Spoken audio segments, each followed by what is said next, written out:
Good morning, welcome back to Deepika's lifestyle. কেমন আছো তোমার সঙ্গে? আশা করছি ভালো আছো। আমিও খুব ভালো আছি। আজ হচ্ছে সানডে। ব্যাকগ্রাউন্ডের নয়েজটাকে ইগনোর করে ওটা হচ্ছে গিয়ে কী বলে জলের পাম্প চালিয়েছি, তার জন্য আওয়াজ। তো এখন বাজে 9:30। এখন থেকে ব্লগটা স্টার্ট করছি। এখন চা নিয়ে বসেছি, চা খাচ্ছি।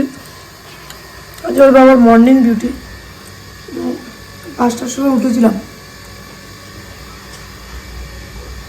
5টার সময় উঠে আমরা ঘরটা একটু ঝাড় দিয়ে দুয়ারে জল দিয়ে চা করে শুয়ে পড়েছিলাম। দেরি হয়ে গেছে তো আবার পাম্পটা চালিয়েছি, মেশিনে কম্বল দুটো দিয়েছি কাচবো বলে। তো চাটা খেয়ে নিই, চা নিয়ে বসেছি, চাটা খেয়ে নিই। তারপরে ভাবলাম যে ব্লগটা স্টার্ট করে দিই, নয়তো আবার কখন সময় পাবো না পাবো। তো চলো দেখতে থাকো, সবাই থাকো, কী কী করি না করি। তার আগে আমার দেখতে হবে ছাদ বাগানে গাছগুলো কেমন আছে। চলো। তো ছাদে চলে এসেছি। তোমরা দেখতেই পেয়েছিলে আগের দিন গাছ করেছিলাম। তো গাছ করার মানে গাছে মাটি টাটি দিয়ে সন্ধেবেলা হয়ে গেছিলো বলে কোনো রকম ঝাড় দিয়ে রেখে দিয়েছিলাম, কিন্তু ছাদটা ধোয়ানোর প্রয়োজন ছিল। তো ভাবলাম যে যখন আসলামই উপরে একবারে ছাদটা ধুয়ে দিই।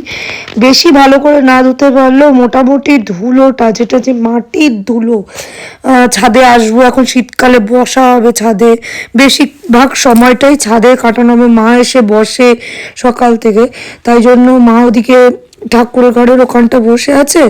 আর আমি ভাবলাম যে ছাদটা ধুয়েই দিই। একটুখানি জল 2-3-4 বালতি জল ঢেলে তারপর ঝাঁটিয়ে দিচ্ছি ভালো করে। আর এইটা করে দিলে কি যে আলগা যে ধুলোটা সেটা চলে যাবে। এমনিতেও আমরা মানে আমি যখন ভালো করে ছাদ ধোয়াই তখন সার্ফের জল গুলে 3-4 বার জল ঝাঁটিয়ে পরিষ্কার করে তারপরে মানে অনেক জলের প্রয়োজন হয়। মানে মোটামুটি এক ট্যাঙ্ক, যে আমাদের ট্যাঙ্ক আছে, ওই জল পুরো লেগে যায়। তো এইটা সেরকমভাবে ধোয়া না হলেও মোটামুটিভাবে ধোয়া গেছে। আর ওইদিকে দেখো একটা বালতি আর ওই যে বস্তাটা দেখছো ওই পুরো নোংরা রয়েছে। এটা যেহেতু সানডে, আজকে তো ময়লার গাড়িরা মানে গাড়িওয়ালা আসেনি। তো কালকে এটা নিয়ে যাব নিচে সকালবেলায়। এখন নিয়ে যাব না, এখন অলরেডি জল জল হয়ে যাবে, ঘরের মধ্যে দিয়ে শুকিয়ে যাবে। তখন নিয়ে গিয়ে সকালবেলা একদম বাইরে রাখবো, ওরা এসে নিয়ে চলে যাবে। তো মোটামুটি ধুয়ে দিলাম। আর এই ছাদ বাগানের ফুল গাছগুলো মোটামুটি মনে হচ্ছে ধরেছে। এই গাছটা একদম নুয়ে গেছিল, ঠাকুর করে যদি দাঁড়িয়ে যায় খুব ভালো হয়। এই গাছটার ডালটা একটা ভেঙে পড়েছিল, এই ডালটাকে বসিয়েছে মা, বলে বসিয়ে দিই, হলে হবে, না হলে না হবে। আর একটা পুচকে বসিয়েছিলাম, কোনটা কে জানে। তো মোটামুটি মনে হচ্ছে হয়ে যাবে। চলো, পাপোশগুলো মা ধুয়ে দিয়েছে, কেটসও ধুয়ে দিয়েছে, এগুলোকে রোদে দিয়ে দিলাম। আর এখন কম্বল কাচা হচ্ছে। কম্বলটা কাচা হয়ে গেলে রোদে দিয়ে দেবো। আর ঘরের যে আমাদের গায়ে দেওয়ার কম্বলগুলো রোদে দিয়ে দিয়েছি, তারপরে রান্না করতে যাব। তো চলো কাজ করি, তারপরে দেখা হবে। তো ছাদ থেকে নিচে চলে আসলাম, এসে দোতলার এই বালিশগুলোকে না তোলাই হয়নি, বিছানাপত্র কিছুই তোলা হয়নি। তো বললাম না, দেরি হয়ে গেছিলো ঘুম থেকে উঠতে। তবে কতগুলো কাজ আমি করেছি। পাপান পড়তে বসেছে আর নিচে, আর ওই কারণে আমি একবারে নিচে চলে গেছিলাম। তারপরে এই বিছানাপত্রগুলো তুলে নিয়েছি। বিছানাপত্রগুলো তুলে নিয়ে ঝাড়টা দিয়ে নিচ্ছি ব্যালকনিটা। আজ ব্যালকনিতে মানে আমার কি জানি কেন এত ধুলো হয়, আমি বুঝে পাই না। যাই হোক, গলির ভিতরে পাশে কাজ হচ্ছে, কাজে মানে ঘর বাড়ি কাজ হলে ওই উড়ে উড়ে এসে তো ধুলো জমা হয়। আর খাটের তলায় দেখো কত বড় কাগজের টুকরো। পাপান সারাক্ষণ অ্যাক্টিভিটি ওয়ার্ক করতে থাকে সুযোগ সুবিধা পেলেই, আর ওগুলো গিয়ে খাটের তলায় গিয়ে লুকিয়ে পড়ে থাকে। সকালবেলা যখনই ঝাঁটা দিয়ে আমি মানে অনেকটা ভিতরে ঢুকিয়ে ঢুকিয়ে ঝাড় দিই, দেখো কতখানি বেরিয়েছে ময়লা, মনে হচ্ছে 10 দিন ঝাড় দিইনি এরকম অবস্থা। তো এগুলো সব কিন্তু একদিনেরই ময়লা, ঠিক আছে। তো এগুলোকে তুলে রান্নাঘরে চলে আসলাম।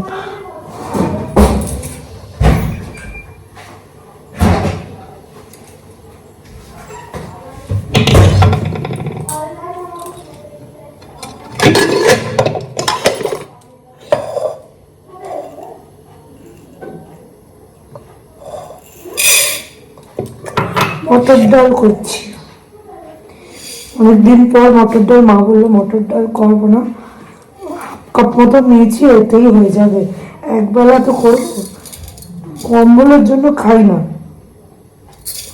গ্যাসের উপর একটা খেয়ে নিলাম, কারণ গলা বুক জ্বলছিল। চাটা খেলাম সকালবেলা, খাই না তো চা, খেলাম, গলা বুক জ্বলছে, ওই জন্য ঘাসের একটা অ্যান্টাসিড খেয়ে নিলাম। ওই অ্যান্টাসিড বলে তো ওমেসডি, ওটা খেয়ে নিলাম। রান্না বসাই, ভাত বসিয়ে দিয়েছি, ডাল করব, মূলো দিয়ে ডাল করবো। আর হচ্ছে গিয়ে দেখি পটল এনে রেখেছি, পটলের তরকারি করে দেবো। চলো করে নি, তারপরে দেখা হচ্ছে। সবাই কেমন আছে? কটা, 1:10। তো বাসনপত্র রয়েছে মাজার বাকি, আর রান্না হয়ে গেছে, রান্না হয়ে গেছে। আর বাবাও বেরিয়ে গেছে কাজ থেকে। 1000 কেজি, না 100 KG. 1 quintal equals to 100 KG, ঠিক আছে, 100 কেজি। তো সেই জন্য বেরিয়ে গেছে, চলে আসবে 1 ঘন্টার মধ্যে। একটাই বেরিয়েছে আজকে, আজকে একটু তাড়াতাড়ি বেরিয়েছে, কারণ নাইট ডিউটিতে বেশিক্ষণ কাজ করে বলে, মানে মর্নিং ডিউটিতে একটু তাড়াতাড়ি ছেড়ে দেয়। তো চলো কি কি করেছি না করেছি রান্নাবান্না ঝটপট করে দেখিয়ে দিই, তারপরে বাকি কাজগুলো করে মাদেরকে খেতে দেবো। তো চলো। তো এই যে দাঁড়া দিচ্ছি, এখানে রয়েছে ভাত অ্যাজ ইউজুয়াল। আচ্ছা, এটা হচ্ছে কি মূলো দিয়ে, শিম দিয়ে মটর ডাল। তো এই ধনে পাতা দিতে পারলে ভালো হতো, কিন্তু ধনে পাতা ছিল না, এই হচ্ছে গিয়ে ব্যাপার। আর এখানে হচ্ছে গিয়ে এটা হচ্ছে কি পটল আলুর একটা নিরামিষ তরকারি, আজ একটু হালকা পাতলা রাখার চেষ্টা করেছি। আর এখানে কি আছে দাঁড়া দেখে নি, এখানে হচ্ছে ঢেঁড়স আলু ভাজা। এখানে হচ্ছে কি 1 পিস মাছ, কালকের ওর বাবা রাত্রে খায়নি, তার 1 পিস মাছ বেঁচে গেছিলো, এটা পাপান খেয়ে নেবে। আর একটু ভাত রয়েছে, এই ভাতটাকে মিলিয়ে মিশিয়ে খেয়ে নেবো পাপান আর আমি। এই হচ্ছে ব্যাপার, রান্না বান্না সব কমপ্লিট। এইবার হচ্ছে গিয়ে দাঁড়া দেখাচ্ছি, বাসন দেখছো, কটা বাসন আছে, কটা মেজে নেবো, তাহলে রান্নাঘরের কাজ কমপ্লিট হয়ে যাবে। তারপরে মাদেরকে খেতে দিয়ে আমি স্নান করতে চলে যাব, ঠিক আছে। চলো পরে আসছি।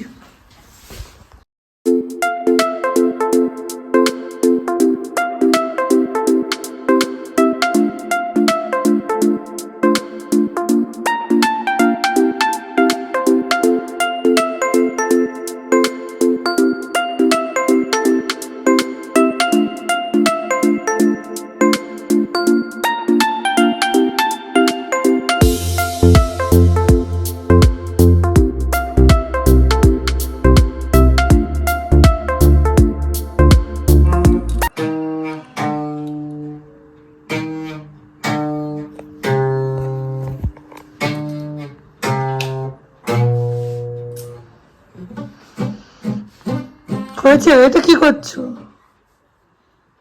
প্র্যাকটিস করো।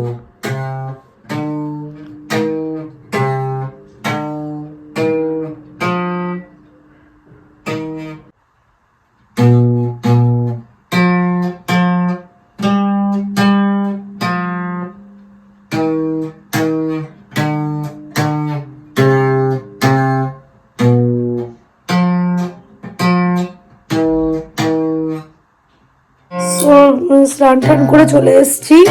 আর আজকে না সব বাসন টাসন ধোয়া হয়ে গেছে, মানে হাঁড়ি টাড়ি, কারণ একবেলার মতো রান্না করেছিলাম তো। আর বাবাও চলে এসেছিল, তো পাপান হচ্ছে কি গিটার প্র্যাকটিস করছে, ওর বাবাও চলে এসেছিল। তো আমি সিঁদুর পরিনি এখন, ধরো সিঁদুর পরিনি, ধরো ধরো বাবা, আমি সিঁদুরটা পরিনি,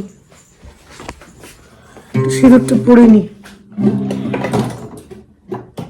তো ওর বাবা চলে এসছে, তাই বললাম যে তাহলে স্নান করতে যেও না, আগে হাত পা ধুয়ে সিঁদুরটা পরিনি।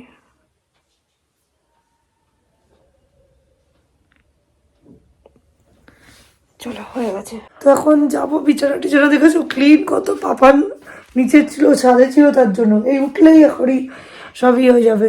তো যাবো উপরে, কম্বলগুলো তো রোদে দিয়েছিলাম, কম্বলগুলো এখন নিয়ে আসি।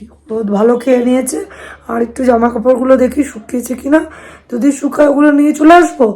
আর দুটো কম্বল শুকিয়েছে কিনা দেখি, না তো এই পাশে আবার রোদটা একটু উল্টে বেলে দিয়ে আসি, তারপরে এসে শুয়ে শোবো একটু, তারপর আবার বিকেলবেলা উঠবো।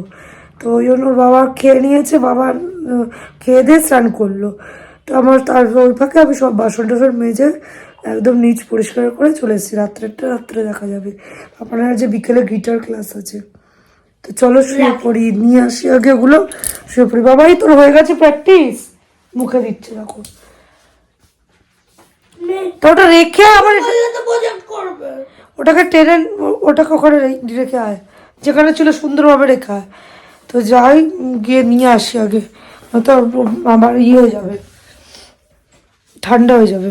তো চলো, টাটা বাপ্পা।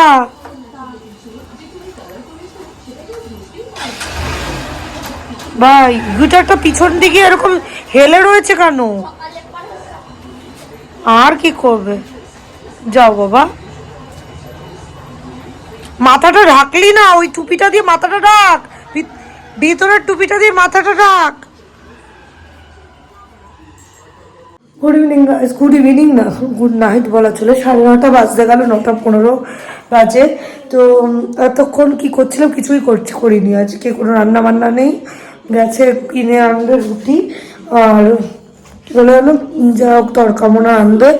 তো বাজারে পাঠিয়েছিলাম, কারণ কালকে মর্নিং ডিউটি, আজকে তো নিরামিষ খেয়েছি। এই ফুলকপি আলু এই কিনে এনেছে, আর মাছ কিনে এনেছে মনে হয়, কিনতে পাঠিয়েছিলাম। তো গেছে, আর পাপান গেছিলো তো গিটারে একটু আগেই এলো। আর হচ্ছে গিয়ে এর মধ্যেই আমাদের একজন পাশের বাড়িতে এই ভাই রাখি, ওর মেয়ের হচ্ছে গিয়ে অন্নপ্রাশন, তার জন্য নিমন্ত্রণ করে গিয়ে গেল। তো সেটা নিতে এলাম, উপরে চেয়েছিলাম, আবার ওই একটু কাজে ছিল, দরকার ছিল, তো এলাম। এসে বাসনপত্রগুলো এই যে গোছাবো বলে এখানে তুলে রেখেছি, এগুলো গুছিয়ে রাখবার খুব জোর খিদে পেয়েছে। তো ভাবলাম যে খাবার নিয়ে আসলেই খেয়ে নেবো, পাপানেরও খিদে পেয়েছে। তো এইগুলো খেয়ে নিলেই তাহলে পেটটা ভরে যাবে। আর এখন এমন একটা টাইম, এখন আর অন্য কিছু খাওয়ার টাইম না। তো চলো এগুলো গুছিয়ে নিয়ে যাবে, চুল টুল কিচ্ছু আছড়ায়নি বিকেলবেলা, জানো, ভালোই লাগছে না আজকে। তো চলো এগুলো গুছিয়ে নিই, তারপরে তোমাদের সাথে খাওয়ার সময় দেখা হচ্ছে। সো মেয়েদের কাজ শেষ, বউদের কাজ শেষই হবে না। তো এই যে ছোবড়াগুলো দেখছো, নারকেলের ছোবড়া, এগুলো না ছিল বড় বড়, তো ধুনো দিই সন্ধ্যেবেলায়। তো এগুলো ভাবছি বটি দিয়ে না কাটলে কাটতে পারি না, তো কেটে নিচ্ছি। আর ওইদিকে প্লাস্টিক করে উপরে নিয়ে চলে যাব। রোজ সন্ধ্যেবেলা ধুনোটা এই কোটাই ছিল, আবার কিনে আনতে হবে আর কি। তোর বাবা খাবার নিয়ে চলে এসছে, রুমালি রুটি আর তরকা, আর সাথে গরম গরম মিষ্টি, নলেন গুঁড়োর মিষ্টি। খাওয়াটা বেশ ভালো এনজয় করেছিলাম। তো আজকের ব্লগটা এই খাবার ব্লগের সাথেই, খাবার ভিডিওর সাথেই শেষ করলাম। আবারও দেখা হবে খুব শিগগিরই নতুন একটা ব্লগের সাথে। আমার ব্লগ যদি ভালো লাগে তাহলে আমার চ্যানেলটিকে সবাই সাবস্ক্রাইব করে দিও, আর পাশে থাকা বেল আইকনটা প্রেস করে দিও, তাহলে আগামী দিনে যখনই ব্লগ দেবো তোমরা দেখতে পাবে। টাটা।